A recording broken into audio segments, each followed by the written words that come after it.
kepada wartawan kemarin juga di sana mendampingi anaknya untuk turnamen ini. Ya, saya ingat beberapa tahun lalu balik Java itu ada yanya yes Indonesia Jaya Java luar biasa, enak kan? Enak.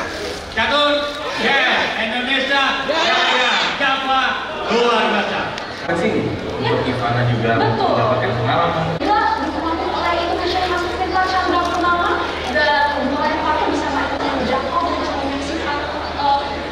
Kita dari awal sampai akhir di industri ini ya gitu langsung internasional juga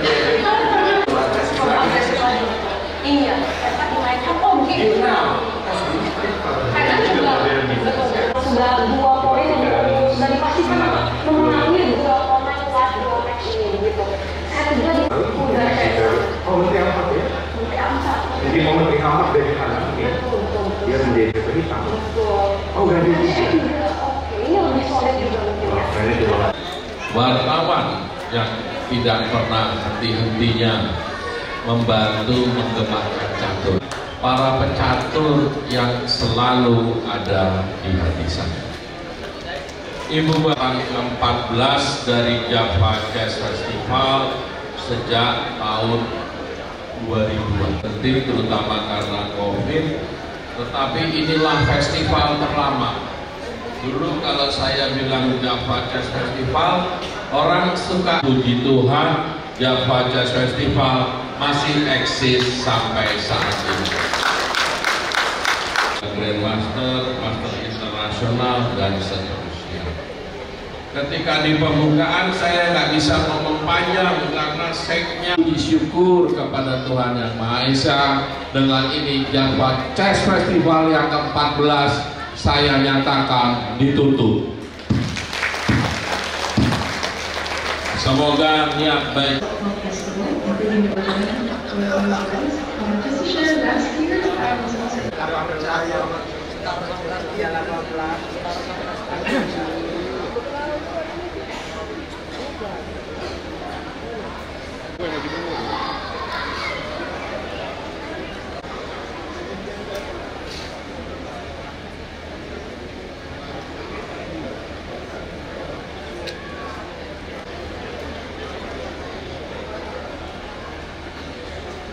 Hadiah selanjutnya setelahnya untuk FN Satria Duta Cahaya dengan perolehan poin 7.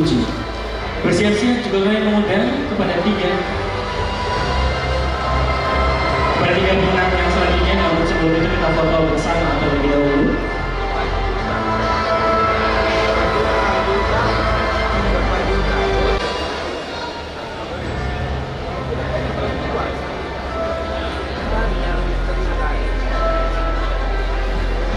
Baik, kami ucapkan terima kasih kepada tiga pemenang. Terima kasih berkenan untuk bisa bergabung.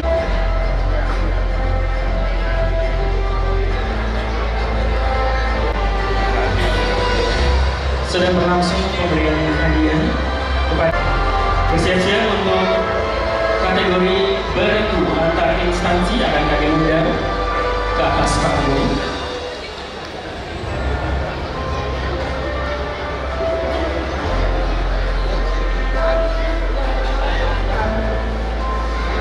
Lagi untuk Ivana Lasawa, Surya Wahyu Perwiratama, dan Yos Veteran.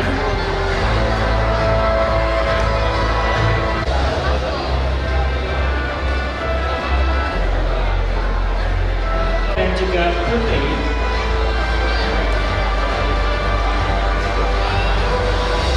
Bisa menjadi penyemangat untuk adik-adik kita meraih mimpi mereka di kemudian hari.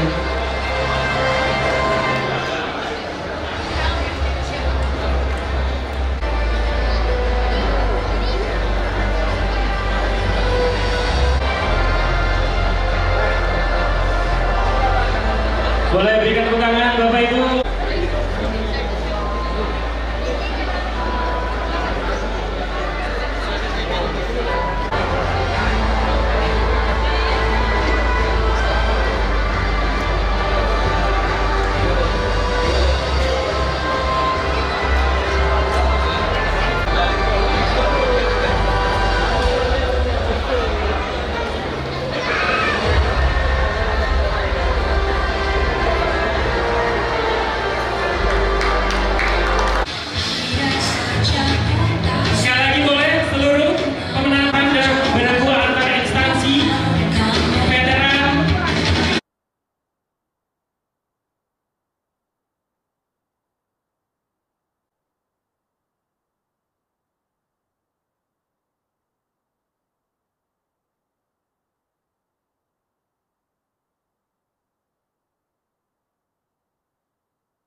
Terima kasih.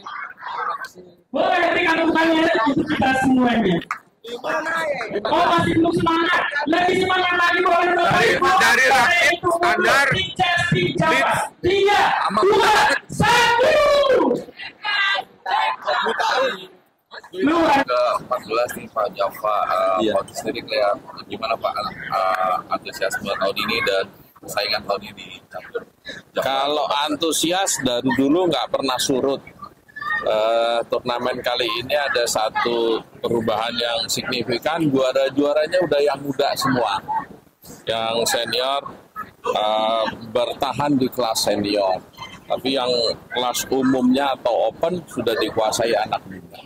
Itu pertanda sebetulnya sangat bagus, regenerasi berjalan baik. Bapak gimana Pak tentang anak muda ini? Potensinya gimana sih Pak? Ya kalau potensi ya kayak negaramu inilah. Negara kita ini kan harusnya terkaya di dunia. Tapi antara potensi jadi barang jadi ini pekerjaan yang tidak mudah. Ya pelakunya sendiri, ini sebelah kanan saya Yosep, sebelah kiri saya Ivana. Ya terserah mereka, PB kan hanya membackup. Gak tahu ini mungkin udah keburu mau kawin, saya gak tahu Theo Tahere. Nah yang paling benar itu kan mendarma dedicated untuk hanya catur. Passionnya hanya catur, di kepalanya hanya catur. Hidup hari-harinya hanya catur. Baru dia jadi Grandmaster hebat. Saya bilang Grandmaster hebat. Kalau sekadar Grandmaster aja ya banyak. Kalau Grandmaster hebat tuh antara elo ratingnya di atas 2.600. Ikut turnamen diundang. Duit masuk dolar. Kalau ini kan masih RP kan. Jadi PR buat pecatur-pecatur muda kita apa nih? Ya, ini ada orangnya, tanyanya ke dia. Tanyanya ke dia, kalau saya udah nanti malah melemahkan semangat dia, tanyanya ke dia, kecuali nggak ada dia. Nah kalau hemat saya ya, problem utama kita ini sekarang maunya segera dan cepat berhasil. Padahal catur itu salah satu olahraga yang tidak mungkin dipercepat. Ilmu itu nggak bisa. Kamu nggak bisa saya bikin langsung pintar kan ada tahapannya. Jago ada tahapannya, momen kritis itu nggak bisa diajarin. Momen kritis itu ketemu di lapangan. Posisi ini, kayak tadi tuh orang kita dia lawan Filipina, dia main E4, G6, kuda C3, gajah G7, D4, D6, gajah C4, kuda F6, kuda GE2, 0-0, 0-0. Kemudian kuda makan E4. Nah ini critical point. Makan kudanya atau gajah makan F7. Ya makan kudanya. Didorong D5 kena garpu. C4 sama M4. Pilih mana? Gajah ke D3 atau dimakan? Menurut saya yang terbaik tadi gajah D3. Sepasang gajah. Nah itu contoh sederhana. Apa ya Pak? Ya, kalau saya kan Grandmaster Super dulu. Nah artinya setiap tahapan ada krisis. Nah, setiap tahapan kritis itu nggak bisa diajarin, dijalanin dengan passion. Understand? Ya, oke. Ini persiapan untuk Olimpiade atau ini Satria kan Pak? Iya. Ya udah main dulu. Ini kan kalau ayam masih kutu. Ayam kutu itu bukan angin-anginan. Ayam kutu itu yang kecil. Tajinya masih segini. Biar tajinya diasah jadi segini. Kalau sekali gini, kena sininya, begitu loh. Ini juga kalau di dunia internasional masih kutu. Di sini macan, di sana meong. Nah, problem jadi macan di mana-mana itu hanya satu, mencintai dengan seluruh jiwa raga. Lihat Bruri nyanyi. Kalau Bruri nyanyi, nggak kenal ya Pak. Oke ya, terima kasih ya. Selamat, terima kasih. Kalau persiapan nanti buat September di Budapest sendiri, kalau PB Percasi akan seperti apa buat Olimpiade? Nggak ada target, the best player main di PON. Kan udah jelas dari kemarin saya ngomong. Kok Pak Utut nggak ngelarang? Dari PON mereka dapat duit, ini dapat duit. Ya kalau dari PON, kalau Mas kan dapat 500 miliar. Ini kan lifetime money, kan saya juga nggak bisa kasih duit. Jadi yang main yang muda-muda yang memang tidak main di PON. Oke? Ya. Jadi jelas nggak nih, saya udah ngomong ini 13 kali.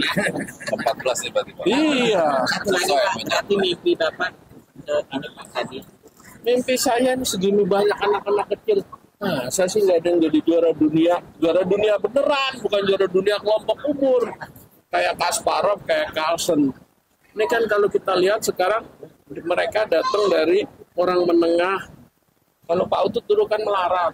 Kalau orang melarat tuh penyakitnya popokan atau korengan. Ini kan bagus ini. Isinya udah bagus. Artinya sininya udah terpenuhi, udah nggak malnutrisi. Ini kan muka orang punya nih.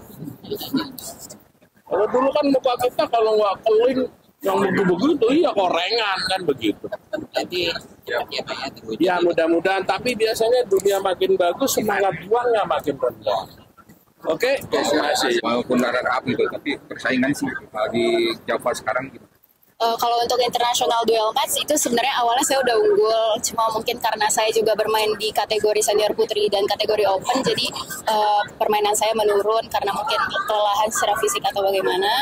Lalu untuk yang senior putri itu sebenarnya saya menang lawan juara 1, cuma kebetulan saya kalah sama yang lain, jadi ranking saya juga di bawah beliau. Terus untuk yang blitz itu sebenarnya saya baru mau main itu niatnya kemarin sore, itu tadinya niatnya nggak mau main, cuma tiba-tiba kepikiran kayaknya main aja deh karena nggak nabrak sama dual match gitu. Akhirnya minta tolong ke wasit pairing untuk masukin nama saya, dan setelah 5 babak selesai ternyata 5 poin. Kemudian babak ke-6 saya kira ketemu senior saya sendiri Kak Yosep, karena menurut saya beliau di atas saya banget, jadi kalau misalkan ketemu kemungkinan besar saya nggak akan menang. Ternyata ketemu dengan peserta lain dan puji Tuhan bisa menang. Lalu babak 7 juga puji Tuhan lawannya ya menurut saya masih di bawah saya juga, jadi bisa menang gitu. Saya sendiri ambil di sini, kamu ikut PON tadi kata Pak Utut kan? Ya. Gimana ikut di Java Chess Festival ini sebagai persiapan ke PON gimana? Ya, persiapan pastinya ada ya. Saya cukup senang dengan apa yang saya capai di Java kali ini. Cuman ya untuk tujuan utama ya pastinya PON ya, karena PON itu event yang sangat besar yang diadakan 4 tahun sekali. Jadinya ya. Tapi ya, sejauh ini persiapan yang saya lakukan berarti berjalan dengan baik. Ya, semoga di PON nanti juga dapat apa yang baik.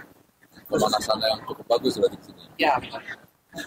Tadi Pak Utut kan bilang jadi